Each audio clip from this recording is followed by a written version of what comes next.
ఉమ్మడి నల్గొండ జిల్లాలో నల్గొండలో నిన్న జరిగినటువంటి డిఎస్సి ఎగ్జామ్స్ ఏదైతే ఉన్నాయో రిజల్ట్స్ వచ్చినాయో దాంట్లో ఈడబ్ల్యూఎస్ వాళ్ళకి 2050 ర్యాంక్ వచ్చినా వాళ్ళకి ఉద్యోగం వస్తుంది. కానీ బీసీడీ వాళ్ళకి 820 లోపే. 2000 ర్యాంక్ వస్తే వాళ్ళకు ఉద్యోగం వస్తుంది. బీసీడీ వాళ్ళకు 820 మార్కులు వస్తే 20 ర్యాంక్ వచ్చే 21 వచ్చినా రాదు. అదే ఆదిలాబాద్ జిల్లాలో తీసుకుంటే బీసీడీలకు 228 ర్యాంక్ వస్తే ఉద్యోగం రాలే. కానీ ఈడబ్ల్యూఎస్ 1948 ర్యాంక్ వచ్చినా కూడా ఉద్యోగం వచ్చింది.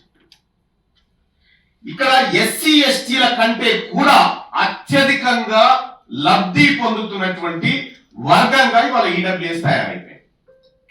వాస్తవానికి ఇట్లా అన్ని జిల్లాల్లో జరిగినటువంటి ఘోరం ఇదే. వాస్తవానికి రాజ్యాంగం ఏం చెప్తా ఉంది, సామాజికంగా విద్యాపరంగా వెనుకబడినటువంటి వర్గాలకు రిజర్వేషన్ కల్పించడం ద్వారా ఎదిగినటువంటి వర్గాలకు సమాన స్థాయిలో వాళ్ళు ఎదగగలుగుతారనేది రాజ్యాంగం ఆలోచన. కానీ నరేంద్ర మోడీ ప్రభుత్వం దుర్మార్గంగా కర్కశంగా ఈడబ్ల్యూఎస్ కోటాను 10% ఫిక్స్ చేస్తూ ఉభయ సభల్లో బిల్లు పాస్ చేసి రాష్ట్రాలకు అప్పచెప్పారు. రాష్ట్రాల్లో ఇంప్లిమెంట్ చేయాలని లేదు, తమిళనాడు మేము చేయకపోయని చెప్పేసింది. కేవలం అక్కడ 2 నుంచి 3% మంది కంటే ఎక్కువ ఉన్నారు. ఇక్కడ తెలంగాణలో కేసీఆర్ అనేటువంటి వ్యక్తి ఈడబ్ల్యూఎస్ కోటాను ఆగ మేఘాల మీద ఎలాంటి సర్వే కానీ ఎలాంటి కమిషన్ రిపోర్ట్ కానీ లేకుండా 10% ఇంప్లిమెంట్ చేయడం ద్వారా ఇవాళ డిఎస్సిలో కేవలం 110 ఉద్యోగాలు ఈడబ్ల్యూఎస్ కు రావాల్సి ఉంటే 1100 ఉద్యోగాలు వాళ్ళకు పెండింగ్. ఇలా గ్రూప్ 1లో అదే పరిస్థితి, ఐఏఎస్ లో అదే పరిస్థితి, ఎక్కడ చూసినా ఇదే దుర్మార్గం జరుగుతా ఉంది. కాబట్టి ముఖ్యమంత్రి గారిని రిక్వెస్ట్ చేయడం జరిగింది. ఇక్కడ మా బీసీ ప్రజలు నష్టపోతా ఉన్నారు.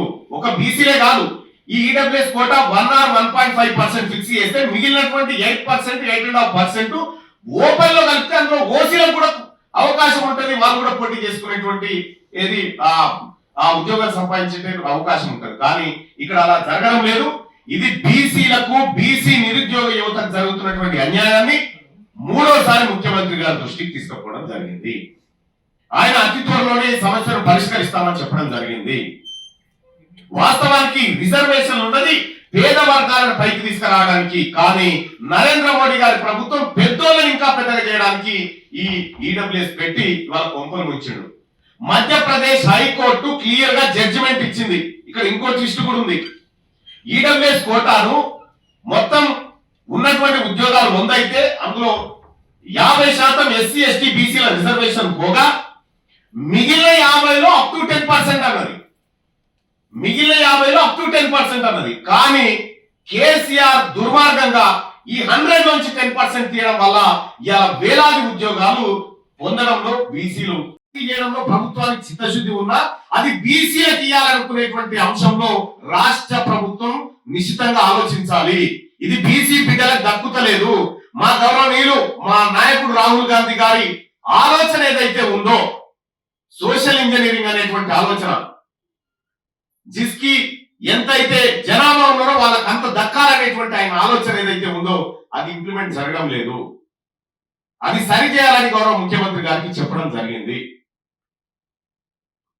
ఆయనకు గతంలోనే జడ్జిమెంట్ కాపీ ఇవ్వడం జరిగింది. అన్ని కూడా ఆయనకు హైకోర్టు జడ్జిమెంట్ ఇచ్చినాం, మధ్యప్రదేశ్ కర్ణాటక హైకోర్టు జడ్జిమెంట్ ఇచ్చినాం. అన్ని ఇచ్చినప్పటికీ కూడా ఇవాళ జరుగుతలేదు. ఈ ఉద్యోగాలు ఇప్పుడు వేగంగా భర్తీ చేసుకుంటూ పోతా ఉంటే 10% ఇచ్చి వాళ్ళు 30 ఏళ్ల పాటు వాళ్ళు ఉద్యోగాల్లో కూర్చుంటే 30 ఏళ్ల పాటు ఈ బిడ్డలకు ఆ ఉద్యోగాలు రావు. ఇది ఇలా ఒక్కరోజు కార్యక్రమం కాదు, 30 ఏళ్ల పాటు జరగబోతున్నటువంటి ఒక దాడి. నేనేమంటా ఉన్నా, ఇది కుద్దుమా జీవన్ రెడ్డి గారు చెప్పారు, మేము ఉన్నదే 5%, మాకు 10% రిజర్వేషన్ ఎట్లిస్తారా అని చెప్పి జగిత్యాల మాజీ ఎమ్మెల్యే గారు, మాజీ మంత్రి గారు జీవన్ రెడ్డి గారు చెప్పిన మాట ఇది. మేము ఉన్నదే 5%, మాకు 10% రిజర్వేషన్ ఇవ్వడం అంటే ఇది దుర్మార్గం, ఇది బీసీలో కడుపు కొట్టడం అనేది మాట ఆయన చెప్పిండు.